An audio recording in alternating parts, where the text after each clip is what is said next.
Hello guys! Welcome to my channel! For today's video ay mag-unboxing tayo ng aking Shopee na lalagyan ito ng aking mga bag dahil yung mga bag ko ay sabit-sabit lang ang nangyayari, kaya naman bibilhan natin ng lalagyan para sa ganon ay hindi agad masira. So ngayon bubuksan na ng aking mister ang ating Shopee at ayan yung mga batang kulit na nakikialam din sa pagbubukas.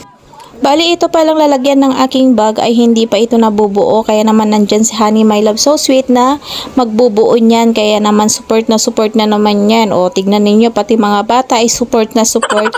Bali, ito pala ay nabili ko ng 800 plus pero naging 900 dahil na rin sa shipping. Kung gusto ninyong bumili ay ilalagay ko dito ang kanyang link.